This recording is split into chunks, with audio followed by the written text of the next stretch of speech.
विस्तार से आपको। तो चलिए शुरुआत करते हैं आज के खास बुलेटिन में। सबसे पहले बात करेंगे तहव्वुर राणा से जुड़ी हुई महत्वपूर्ण खबर की। जी हाँ, मुंबई हमले के मास्टरमाइंड तहव्वुर राणा को बीते कल भारत लाया गया और ये वही शख्स है जिसने 26/11 मुंबई हमले का प्लान तैयार किया था। तहव्वुर को भारत लाने की एक लंबी प्रक्रिया के खत्म होने के बाद अब उसको सजा दिलवाने की प्रक्रिया भी शुरू हो चुकी है। तहव्वुर राणा को लेकर एक स्पेशल फ्लाइट गुरुवार की शाम को पालम एयरपोर्ट पर उतरी तो सबसे पहले एनआईए की टीम ने उसे 26/11 मुंबई हमले के आरोप में गिरफ्तार किया और इसके बाद एयरपोर्ट पर ही उसका मेडिकल टेस्ट भी कराया गया, जिसके बाद उसे सीधे कोर्ट ले जाया गया, जहां पर वरिष्ठ वकील दयान कृष्णन ने एनआईए की तरफ से पक्ष रखा और पूछताछ के लिए 20 दिन की कस्टडी की अपील की, जिसके बाद कोर्ट ने 18 दिन की रिमांड एनआईए को दी है। अब एनआईए उससे मुंबई हमले से जुड़े हुए कई सवाल करेगी और फिर कई खुलासे भी होंगे। करेंगे आगे की प्रक्रिया पर चर्चा, लेकिन उससे पहले आपको दिखाते हैं कि यूएस डिपार्टमेंट ऑफ जस्टिस द्वारा रिलीज की गई आतंकी तहव्वुर राणा की वो तस्वीर। तो ये तस्वीर आपको दिखा रहे हैं इस वक्त यूएस की तरफ से ये रिलीज की गई है जब तहव्वुर राणा उनके कब्जे में था, उस वक्त की ये तस्वीर है। प्रत्यर्पण से पहले की ये तस्वीर इस वक्त आपको दिखा रहे हैं। यूएस की तरफ से ये तस्वीरें जो है वो जारी की गई हैं और इसके साथ ही हम बीते कल की भी आपको तस्वीरें दिखाएंगे जो बीते कल सामने आई है प्रत्यर्पण के बाद की। हालांकि ये प्रत्यर्पण के पहले की ये तस्वीर है जब आप देख पा रहे हैं कि तहव्वुर राणा को कमर में एक चैन बांध करके उसको लेकर जाया जा रहा है। उस दौरान की ये तस्वीर हमने आपको दिखाई, लेकिन इसके साथ ही ये तो उस वक्त की तस्वीर है जब प्रत्यर्पण नहीं किया गया था भारत को, लेकिन उसके बाद की भी तस्वीर सामने आ चुकी है। प्रत्यर्पण के बाद की तस्वीर भी आपको दिखाएंगे। तो गिरफ्तारी से रिमांड तक की चीज़ें क्या रही वो भी आपको बताएंगे, लेकिन साथ ही आपको ये तस्वीर इस वक्त आपको दिखा रहे हैं जब एनआईए के कब्जे में रहा तहव्वुर राणा और उस वक्त की ये तस्वीर। हालांकि ये तस्वीर जो है पीछे से देखी गई है, लेकिन इस तस्वीर में हम साफ तौर पर देख रहे हैं कि तहव्वुर राणा सफ़ेद बाल, सफ़ेद दाढ़ी और उसके साथ ही एक ब्राउन कलर का जंपसूट पहने हुए तहव्वुर राणा इसमें नजर आया। तो ये वो तस्वीर प्रत्यर्पण के बाद की ये तस्वीर बीते कल सामने आई। इसके साथ ही गिरफ्तारी से लेकर रिमांड तक क्या कुछ पूरी टाइमलाइन रही है, एक एक करके उस पर नजर डाल लेते हैं। अमेरिकी विशेष विमान से सबसे पहले तहव्वुर राणा को भारत लाया गया। कल शाम तहव्वुर राणा को भारत लाया गया। पालम एयरपोर्ट पर इस विमान की लैंडिंग हुई और शाम को पालम एयरपोर्ट पर यह विमान लैंड हुआ है। लेकिन एयरपोर्ट पर जैसे ही तहव्वुर राणा को विमान से बाहर लाया गया, विमान से नीचे उतारा गया, तुरंत ही एनआईए ने उसे गिरफ्तार कर लिया। मुंबई हमले के आरोप में तहव्वुर राणा को बीते कल एनआईए ने गिरफ्तार किया है और एनआईए ने गिरफ्तार करने के बाद में पटियाला हाउस कोर्ट में उसको पेश किया। पटियाला हाउस कोर्ट में पेश करने के बाद में काफ़ी देर तक बहस हुई, इस चीज़ को लेकर के जिरह हुई और देर रात कोर्ट चली है। देर रात कोर्ट में सुनवाई हुई इस पूरे मामले को लेकर, जहां आपको बता दें कि 20 दिन की रिमांड एनआईए की तरफ से मांगी गई थी तहव्वुर राणा की कि 20 दिन की रिमांड दी जाए ताकि उससे मुंबई हमले से जुड़े हुए तमाम जो सवाल है एनआईए के वो पूछे जा सके। लेकिन उसके बाद में कोर्ट ने 18 दिन की रिमांड एनआईए को दी है। 18 दिन अब पूछताछ होगी तहव्वुर राणा से, जिसमें वो कई सारे सवालों के जवाब देगा। सुनवाई के बाद एनआईए मुख्यालय तहव्वुर राणा को लाया गया। एनआईए मुख्यालय की अगर हम बात करें तो वहां पर लॉकअप में इस वक्त है तहव्वुर राणा और इसके बाद अब एनआईए की जो विशेष टीम है वो तहव्वुर राणा से आगे अब पूछताछ करेगी इस पूरे मामले को लेकर जो मुंबई में हमले हुए कि आखिर इस हमलों में और किस किस का हाथ है। हर सवाल का जवाब अब तहव्वुर राणा को देना पड़ेगा भारत के अंदर। इसके साथ ही कोर्ट में आखिर एनआईए की तरफ से क्या कुछ दलील दी गई, 20 दिन की रिमांड जब मांगी गई थी तो वो भी आपको बताते हैं। जहां जज के सामने एनआईए की तरफ से कई सारे सबूत पेश किए गए हैं, इस मुंबई हमले से जुड़े हुए कई सारे सबूत, जिसके जरिए नजर आता है कि तहव्वुर राणा इसमें कितना शामिल था।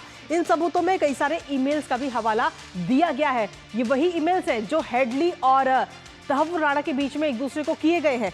कस्टोडियल पूछताछ की पैरवी एनआईए की तरफ से की गई कि इन सभी चीज़ों को लेकर जानकारी हासिल करनी और इसीलिए ये कस्टडी ज़रूरी है। साजिश के खुलासे के लिए पूछताछ बेहद ज़रूरी है, एनआईए की तरफ से ये दलील दी गई। राणा ने आतंकी साजिश रची थी इस पूरे मुंबई हमले में। 26/11/2008 में जो मुंबई में हमला हुआ था उसकी साजिश तहव्वुर राणा की तरफ से रची गई, ये बात एनआईए ने कही और जज के सामने सारे सबूत पेश किए गए हैं। इसके साथ ही ये तो रही कोर्ट में एनआईए की दलील, लेकिन इसके बाद में अब आपको बताते हैं कि अब जब पूछताछ होगी 18 दिन, तो आखिर कौन कौन से अधिकारी तहव्वुर राणा से पूछताछ करते हुए नजर आएंगे, एक बार उस पर भी नजर डाल लेते हैं। तो सबसे पहले आपको बता दें कि एनआईए के जो अधिकारी हैं, राष्ट्रीय जांच एजेंसी, उसके अधिकारी वहां पहुंचेंगे तहव्वुर राणा के पास और पूछताछ करेंगे। इसके अलावा खुफिया ब्यूरो यानी कि आईबी के जो अधिकारी हैं वो भी पूछताछ करेंगे और साथ ही राष्ट्रीय सुरक्षा गार्ड यानी कि एनएसजी के जो अधिकारी हैं वो भी तहव्वुर राणा से पूछताछ करेंगे।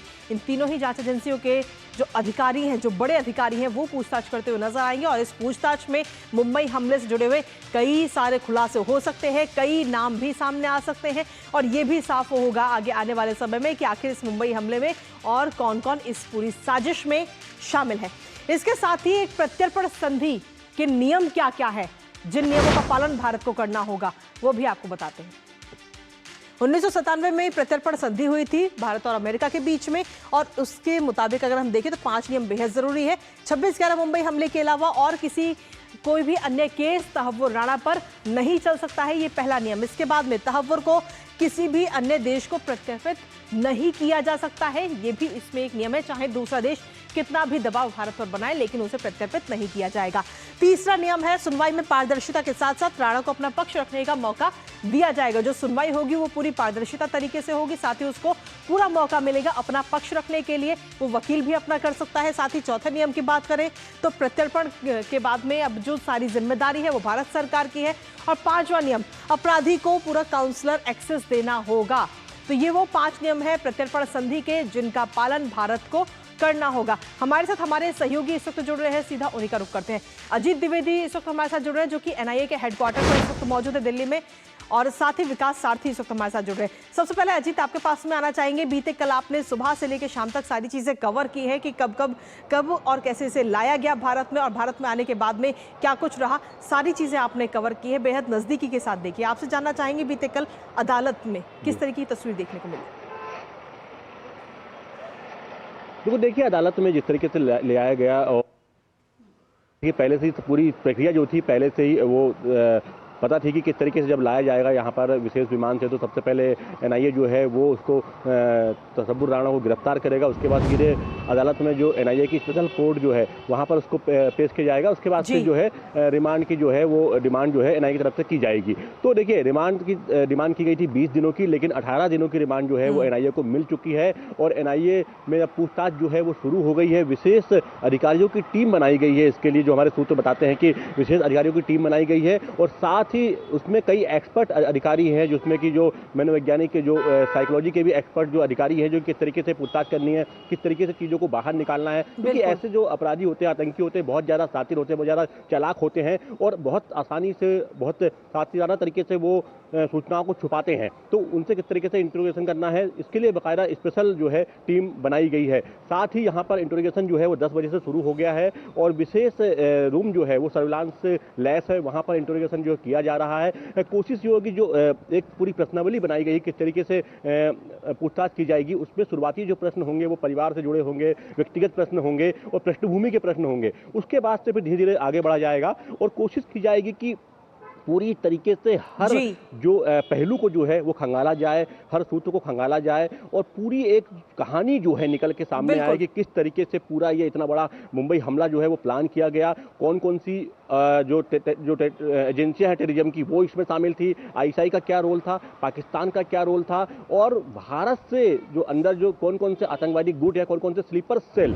सबसे महत्वपूर्ण देखिए, कृतिका ऐसे हमलों में हमने पहले भी देखा है कि स्लीपर सेल जो होती है वो बहुत महत्वपूर्ण होती है। वो सपोर्ट सिस्टम जो है वो मुहैया कराते हैं आतंकवादियों को ऐसे हमलों के लिए। और स्लीपर सेल को डिकोड करना, उनको पकड़ना बहुत महत्वपूर्ण होता है, क्योंकि आसानी से वो पकड़ में नहीं आते हैं, क्योंकि वो आम जीवन में वो घुले मिले रहते हैं और सिर्फ अपना काम करके फिर वो उसी प्रोफेशन में लग जाते हैं। बहुत ज़्यादा उनका कोई पहचान नहीं होती, बहुत ज़्यादा वो लोगों से घुलते मिलते नहीं है। तो स्लीपर सेल को पकड़ना एक बहुत बड़ा टास्क होता है सुरक्षा एजेंसियों के लिए और स्लीपर सेल की बड़ी भूमिका इस हमले में भी हो सकती है। तो हर लिहाज से जो है एनआईए और जो एजेंसियां हैं वो पूछताछ करेंगी और ये पूछताछ लंबी चलने वाली है। देखिए, आगे चल के हो सकता है कि एनआईए जो हमारी एजेंसियां हैं वो पॉलीग्राफ टेस्ट या नार्को टेस्ट की मांग कर सकती है, क्योंकि हमने देखा है कि इस तरीके के जो अपराधी होते हैं, जो आतंकवादी होते हैं, वो आसानी से पूछताछ में सहयोग नहीं करते हैं और कहीं ना कहीं बहुत सारी चीज़ें जानना जरूरी होता है सुरक्षा एजेंसियों को। तो आगे चल के टेलीग्राफ या पॉलीग्राफ जो टेस्ट है उसकी भी जो है, नार्को टेस्ट जो है उसकी भी मांग कहीं ना कहीं अभी जो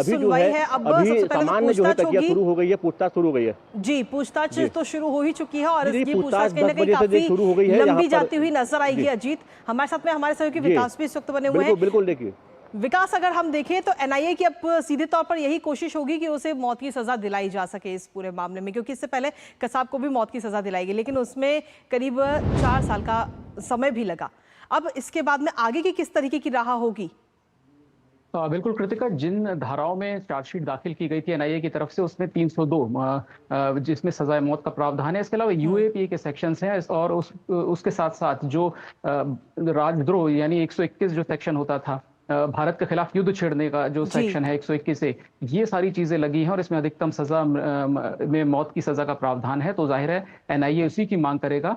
और जहां तक प्रक्रिया की बात करें तो जो 26/11 में जो अजमल कसाब पकड़ा गया था, जिसको हम कैसे फुट सोल्जर था, उसके मामले में देरी हुई थी क्योंकि उस वक्त एक टाइमलाइन को लेकर के बहुत कड़े कानून नहीं थे। लेकिन एक जो महत्वपूर्ण बदलाव है कृतिका यहाँ पर, वो ये कि भले ही ये चार्जशीट हमारे जो नए कानून है, भारतीय नागरिक सुरक्षा संहिता आने से पहले की चार्जशीट है, लेकिन इसमें जो प्रक्रिया कोर्ट अपनाएगा वो बीएनएसएस की अपनाएगा, यानी कि एक समयबद्ध तरीके से सुनवाई होगी। वीडियो कॉन्फ्रेंसिंग के जरिए भी सुनवाई हो सकती है, डिजिटल साक्ष्य एडमिसिबल होंगे। तो जो पूरी ट्रायल की बात है वो उसकी तुलना में, जो अजमल कसाब का जो ट्रायल चला था उसकी तुलना में काफी तेज होगा, इसकी उम्मीद हम रख रहे हैं। जो भी शुरुआती ट्रायल में अगर आप कहें कि समय लगेगा, वो इस बात को लेकर के लग सकता है क्योंकि ये एक, जिसको कहते हैं कि बहुत बड़ी मछली है। इसको ट्रायल से पहले भी एनआईए तमाम तरीके की पूछताछ करेगा कि इसके जो कनाडा में, यूएस में किस तरह के लिंक हैं, भारत में इसके किस किस तरह के लिंक हैं, वो जो पूछताछ चलेगी। लेकिन जब ट्रायल शुरू होगा इसका 26/11 की व्यापक साजिश रचने के मामले में, जिसमें 9 लोग आरोपी थे और डेविड कोलमैन हिडली और तहावुर राना, ये टॉप 2 लोग थे। इसके अलावा 7 लोग और हैं जो पाकिस्तान में हैं। तो इन 9 लोगों में इन दोनों की भूमिका बहुत महत्वपूर्ण थी और इसीलिए जब ट्रायल शुरू होगा तो आप ये उम्मीद कर सकते हैं कि वो पिछले पूरे जो भी कवायद हुई थी, कानूनी कवायद चली थी कसाब के मामले में, उससे कहीं ज्यादा तेज होगा। जी, हमारे साथ में अजीत भी लगातार बने हुए। विकास, आपके पास लौटेंगे, लेकिन अजीत, अब आज की अगर हम बात करें तो आज क्या कुछ देखने को मिलेगा? क्या ये माना जाए कि पूछताछ आज ही शुरू हो जाएगी या शुरू हो चुकी है? देखिए, पूछताछ का समय जो था वो 10 बजे का निर्धारित था और जाहिर सी बात है कि जो पूछताछ जो है वो शुरू हो चुकी होगी। हालांकि अधिकारी जो है उनका आना शुरू हो गया था काफ़ी पहले से ही और बहुत अभी कोई भी जानकारी जो है एनआईए कोशिश करेगी कि बाहर ना जा पाए। कोई भी पूछताछ से जो भी फैक्ट निकल के आएंगे, जो भी जानकारी निकल के आएगी, वो बाहर ना जाने पाए, क्योंकि ये पूरी प्रक्रिया होती है, पूरा नोट डाउन होता है और फिर से दूसरी एक चार्जशीट बनेगी, उसमें पूरी इस सब चीज़ों को शामिल किया जाएगा। तो बाहर कोई जानकारी ना निकल के आए आसानी से, ये कोशिश पूरी की जाएगी। लेकिन जो सूत्र बताते हैं कि ये पूरी प्रक्रिया जो है ये हालांकि पूछताछ की लंबी चलेगी और इसमें कोशिश ये की जाएगी कि हर पहलू पे पूछताछ की जाए। क्योंकि देखिए, ये अंतर्राष्ट्रीय स्तर पे ये मामला है, क्योंकि आप सिर्फ भारत के संदर्भ में मत देखिए, क्योंकि अंतर्राष्ट्रीय स्तर पे टेरर किस तरीके से ये जो काम करते थे, चाहे पाकिस्तानी मूल का ये नागरिक था, कनाडा में इसको नागरिकता मिली, बाद में यूएस में भी इसने टेरर फैलाया, इसके बाद में भारत में टेरर फैलाया। आप समझ सकते हैं कि अंतर्राष्ट्रीय स्तर पर नजर है जो है एजेंसियों की बनी हुई है, अन्य देशों की बनी हुई है।